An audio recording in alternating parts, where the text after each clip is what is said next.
se vai fundamentando o proceso de plantación. Ben é certo que non podemos acudir á plantación temprana de primavera pola situación actual, pero que a cobertura de produtos hortícolas é moi variado. Entón, imos tirar por brasicas, por coles, por acelgas, por as cucurbitáceas, e, bueno, como non é só plantar, sino que manter, e cuidar, e colleitar, pois todo o proceso de cuidado, pois facemos toda esta formación. Outro proceso que estamos moi ilusionados con ele e con antigos alumnos de formacións anteriores que se deron a pé de horta, que son a día de hoxe adxudicatarios de outras hortas urbanas de Santiago, en Hortas ou en Belvís, farase un asesoramento que se emitirá en streaming polas redes sociais. Ben é certo que todo isto hai que ter en conta que o produto fresco é efímero, entón sempre gustanos aportar unhas masterclasses de conservas na que teremos produto ao longo do ano. Todo isto, ademais, o difundiremos nun stand no que repartiremos esos produtos de horta colleitados polos alumnos e por nós, e con esa exposición itinerante. Gustanos moito que haxa esos brico horta consellos, ou horta tips, ou mellor chamaremoslle, en que eles a man poden, con estes fundamentos de formación, facer todo o proceso de horta.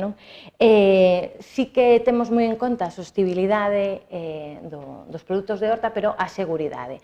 Vamos a estar 2 docentes, como vimos facendo, 2 docentes en 2 parcelas e 2 quendas, con 5 alumnos cada un. De modo que todas as condicións de alerta de seguridade as manteremos según o acordado. De modo que estamos moi ilusionados e a poñernos a pé de horta, vamos. Moi ben, moitas grazas. Estou segura, ademais, de que realmente a cuestión da agricultura ecolóxica é importante, ademais, nestes momentos poñelo e máis en marcha coa mocidade, porque despois continuarán eses proxectos ao longo da súa vida, ou esa maneira de traballar, esas hortas. Bueno, ahora quería comentar 2 actividades máis que se van realizar, como repito, dende a Consellería de Mocidade.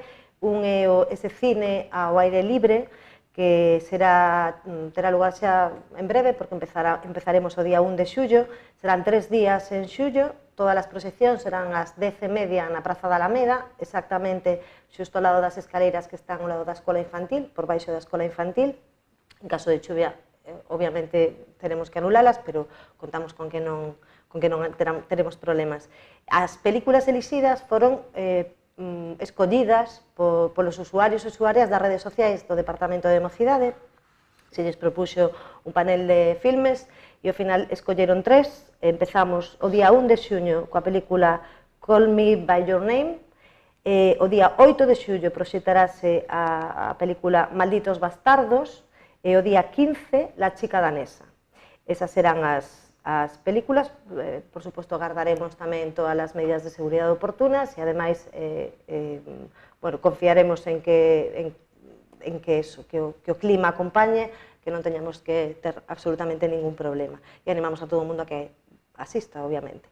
E xa, como última cuestión, falar dos campamentos de verán, que no Departamento de Mocidade temos pensado desenvolver. Estamos nestes momentos con trámites administrativos, pero xa podemos tamén anuncialos e que a xente está un pouco pendente de cando saia a convocatoria, que calculo que será no prazo dunhas semanas.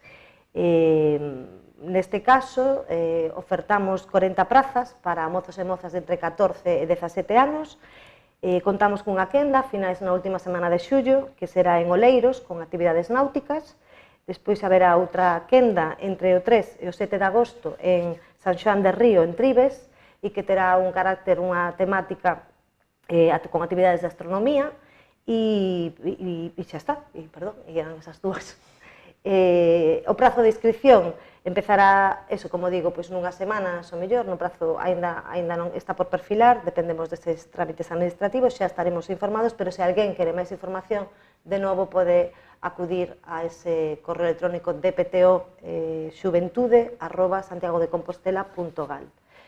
Nada máis, simplemente, bueno, que ver que o Departamento de Mocidade, sabendo ademais este ano as especiais dificultades que poden estar tendo as familias e a xente nova, o noso propósito de ofrecerles actividades de tempo libre e de ocio para que poidan seguir non só formándose, senón tamén socializando, ¿no? Que é tan importante hoxe.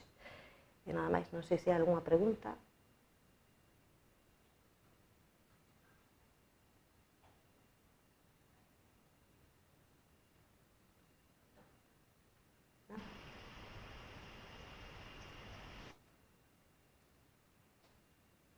Todo moi claro. Perfecto. Gracias.